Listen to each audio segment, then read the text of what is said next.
Ini benih atau bibit tanaman yang saya harapkan akan tumbuh menjadi tanaman yang bisa menghasilkan buah yang seperti ini.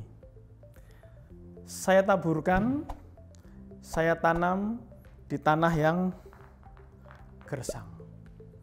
Tanah yang belum dibajak, belum digarap, dan belum mencapai tingkat kesuburan yang minimal.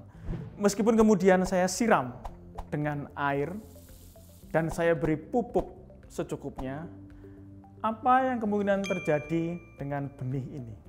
Mungkin tidak akan tumbuh tanaman apapun karena tanahnya gersang. Atau yang kedua, mungkin tumbuh tanaman namun tidak berbuah apapun, kosong, karena tanahnya gersang. Atau yang ketiga, mungkin tumbuh tanaman namun menghasilkan buah yang dibayangkan, tetapi kualitasnya jauh dari yang diharapkan. Atau yang keempat, menghasilkan buah yang berbeda dengan kualitas yang jauh dari harapan. Sekali lagi, itu semua karena tanahnya yang gersang. Sangat berisiko kalau tiba-tiba kita tanami apapun, suatu tanah yang gersang dengan benih atau bibit tanaman. Bisa menguap semua bibit yang kita tanam dan bisa menguap investasi apapun yang kita lakukan pada proses penanaman ini. Berbeda ceritanya apabila tanahnya subur, ditanami benih, kemudian disiram, diberi pupuk, maka kemungkinan besar akan menghasilkan pohon yang baik, berdaun lebat, dan berbuah lebat sesuai harapan. Nah, berikutnya saya analogikan dengan program dana hibah yang diluncurkan untuk SMK atau kampus vokasi. Bayangkan dana hibah tersebut adalah benih atau bibit tanaman yang tadi, serta plus dengan pupuk yang kita kucurkan untuk proses penanaman ini. Kita deliver ke SMK atau ke kampus yang kepala sekolahnya atau SDM pengelolanya masih berkarakter dan memiliki mindset leadership yang gersang. Maka risikonya adalah menghasilkan apa? Satu, menghasilkan gedung dan peralatan, jelas. Karena dana hibah itu bisa mencapai miliaran rupiah. Tetapi hasil yang kedua justru yang lebih penting dan lebih memusingkan, yaitu adalah lulusan-lulusan yang bakal mengecewakan industri dan dunia kerja. Artinya kita menghasilkan sesuatu yang tidak sesuai dengan dambaan dunia industri dan dunia kerja. Kalau tidak sampai kecewa, ya minimal bikin pihak industri itu gemes. Secara spesifik, apa sih yang dimaksud dengan pemimpin yang gersang atau SDM yang gersang? Ini bisa terjadi pada misalnya kepala sekolah atau pengelola prodi yang satu, berkarakter zona nyaman, takut atau malas, atau dua-duanya, takut dan malas melakukan inovasi dan perubahan. Dua, tidak mampu mengembangkan komunikasi, networking dengan industri dan dunia kerja sebagai calon user lulusan. Dan yang ketiga, tidak mampu membaca perkembangan zaman. Yang keempat, tidak paham apa sih yang sebenarnya diinginkan oleh industri dan dunia kerja. Apa yang mereka inginkan? Lulusan seperti apa yang mereka inginkan, yang mereka dambakan? Mereka tidak mampu untuk menangkap apa yang diinginkan industri. Atau yang kelima, mereka lebih suka untuk memberlakukan kurikulum yang terlalu fokus, terlalu berat pada porsi hard skill. Alias tidak mau untuk menginovasi kurikulum dan cara mengajar menjadi berbasis project based learning misalnya, untuk menguatkan soft skill dan karakter. Sekali lagi, soft skill dan karakter. Karena inilah sebenarnya yang diinginkan oleh industri dan dunia kerja. Atau jangan-jangan kurikulum yang cuma ngajarin teori saja. Bayangkan investasi miliaran dalam bibit tadi, atau mungkin triliunan rupiah, hanya atau cuma menjadi gedung dan peralatan saja. Hanya menghasilkan fisik tanpa menghasilkan buah yang didambakan. Bukan. bukan ini yang ingin kita lakukan. Jadi, syarat utama sebelum investasi kita kucurkan, karakter, mindset, dan leadership yang kuat harus dipastikan dulu.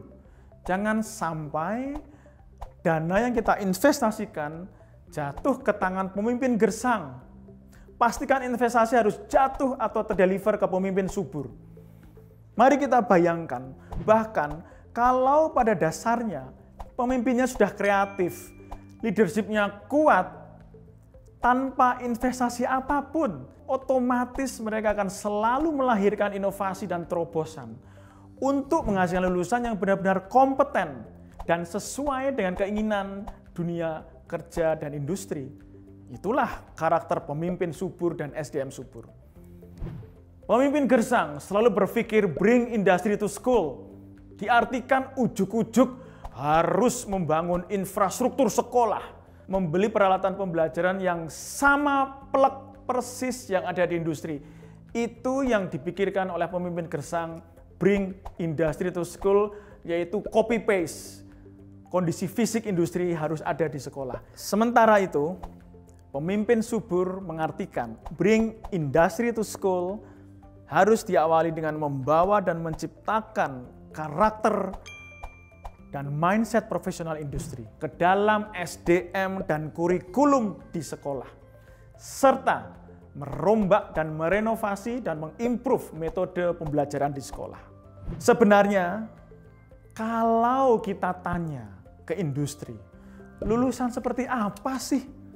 SDM seperti apa sih yang diinginkan dan didambakan oleh industri dan dunia kerja? Apakah lulusan yang punya gelar atau ijazah? Atau lulusan yang IPK-nya tinggi? Bisa ya, bisa tidak.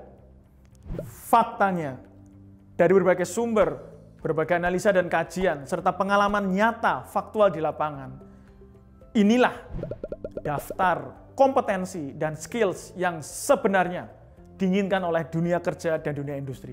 Ini faktanya. Dan kalau kita amati, prioritas dan porsinya sudah sangat jelas dominan pada aspek soft skill dan karakter. Siap untuk bekerja dan siap untuk mengembangkan diri secara mandiri. Bukan hard skill, sekali lagi bukan hard skill porsi utamanya. Prioritas dan porsi dominannya adalah soft skill dan karakter. Bahkan mereka meyakini hard skill pun juga penting, tetapi hard skill is easy to be trained. Hard skill akan mudah dikembangkan pada SDM yang soft skill dan karakternya sudah siap dan baik. Hard skill akan terus berkembang. Karena apa? Perubahan dan perkembangan teknologi di dunia kerja akan terus terjadi. Untuk mengikuti perkembangan teknologi, SDM yang baik akan terus ingin belajar hal-hal yang baru secara mandiri dan dengan gairah belajar yang kuat. Pemimpin gersang akan melihat konsep link and match ini adalah beban yang memberatkan pekerjaannya. Sementara itu, pemimpin subur akan melihat konsep link and match seperti ini merupakan peluang dan potensi solusi untuk menyelesaikan masalah lulusan yang kualitas dan kompetensinya selama ini belum sesuai dengan tantangan nyata industri dan dunia kerja. Buat apa kita menghasilkan lulusan, merilis ijazah, tetapi ibarat kita memasak makanan untuk industri atau konsumen, ternyata masakan kita tidak disukai oleh konsumen. Tidak membuat konsumen merasa ketika memakan masakan itu masakan lezat, kemudian bikin kangen untuk makan lagi dan makan lagi. Dan parahnya, kita merasa selama ini everything is just fine. Seolah-olah kalau kita sudah meluluskan siswa atau mahasiswa kita, kemudian otomatis industri pasti puas dengan resep makanan kita, dengan kualitas makanan kita, atau resep kurikulum yang selama ini kita bayangkan sudah hebat, atau sudah wow di mata kita, padahal di mata konsumen sangat jauh dari wow, benar-benar tidak link, atau bahkan tidak match, atau mungkin sudah link tapi tidak match, tetap saja itu tidak match. Dan ini bahayanya, sudah merasa benar tetapi sebenarnya belum benar, tidak sadar kalau sebenarnya belum benar padahal sudah jelas industri belum puas. Dan kita bisa melihat faktanya, PISA atau kualitas pendidikan kita diukur dengan PISA masih seperti ini. Dan selama industri dan dunia kerja masih belum puas dengan lulusan kita, ya pasti harus kita sadari, pasti ada yang salah selama ini dengan apa yang kita selenggarakan. Simple kan? Yang jadi masalah, pemimpin gersang akan cenderung tidak mau atau tidak mampu menerjemahkan keinginan industri dan dunia kerja ke dalam kurikulum, ke dalam metode pembelajaran. Ya inilah susahnya. Bahasa Inggrisnya angel benjet. Sulit sekali. Cenderung mempertahankan cara-cara lama dengan berbagai alasan klise. Intinya memang tidak mampu atau tidak mau atau dua-duanya untuk berubah. Itu pemimpin gersang. Pemimpin subur akan sebaliknya. Ketika kurikulum dan metode pembelajaran ternyata kok belum ya bisa menghasilkan lulusan yang cocok sesuai dengan dambaan industri dan dunia kerja, maka mereka cenderung tidak tinggal diam. Mereka akan terus berpikir kreatif, tidak takut untuk mencoba melakukan perubahan-perubahan dan inovasi, berkomunikasi dan bernetwork dengan industri dan dunia kerja, meyakinkan mereka untuk masuk secara mendalam, berpartisipasi secara signifikan, untuk bersama-sama membangun, menghasilkan solusi konkret yang hebat. Itu karakter pemimpin subur. Pemimpin yang agak gersang mungkin akan secara aktif mengundang industri untuk memberi masukan pada kurikulum, mencoba mencocokkan dan mensinkronkan kurikulum. Namun, metode pembelajaran di dalam kelas masih berbasis hard skill dan cara-cara lama. Pemimpin agak gersang memang tidak terlalu peduli dengan karakter lulusannya yang terlalu condong pada hard skill, tetapi lemah soft skill-nya. Pemimpin subur mungkin belum tentu bisa menghasilkan lulusan yang memuaskan, belum tentu.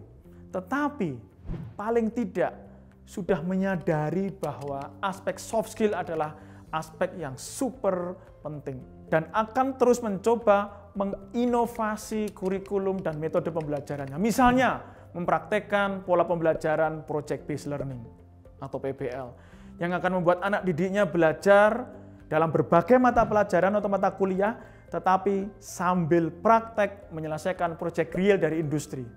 Dan kalau hasil dari proyek real itu, hasil dari teamwork anak-anak itu tidak memuaskan industri, ya maaf anak-anak, kalian hanya akan lulus mata pelajaran ini dan mata pelajaran itu hanya bila menghasilkan produk yang memuaskan industri atau konsumen yang memesan proyek ini. Nah, itu prinsipnya ibarat belajar berenang, ya harus nyemplung ke kolam. Tidak ada belajar berenang terlalu lama teori berenang dan tidak pernah nyemplung ke kolam. Belajar menyetir mobil, ya harus langsung praktek menyetir mobil. Project based learning dengan proses belajar sambil praktek dengan target profesional akan membuat adrenalin anak-anak kita dan talenta anak-anak kita mencapai level yang terbaik. Itu kuncinya. Jadi kesimpulannya, hard skill dan soft skill serta karakter harus kuat dan unggul semuanya. Hard skill dan soft skill serta karakter harus kuat semuanya. Tetapi dengan soft skill dan karakter yang kuat, maka otomatis hard skill akan ikut meningkat dan terjaga kematangannya. Seiring dengan karakter pembelajar mandiri sepanjang hayat, pembelajar Pancasila, itu adalah penguatan kompeten yang sesungguhnya. Last but not least, marilah kita menjadi pemimpin subur. Marilah menjadi orang-orang atau SDM subur. Ayo berubah, berinovasi dan jangan berhenti untuk berkreasi, untuk melakukan terobosan. Menjadi pemimpin perubahan bukan justru larut dan terpukul atau bahkan terhempas oleh perubahan yang terjadi dengan cepat di dunia ini. Dan saya yakin kita pasti bisa, Indonesia pasti bisa.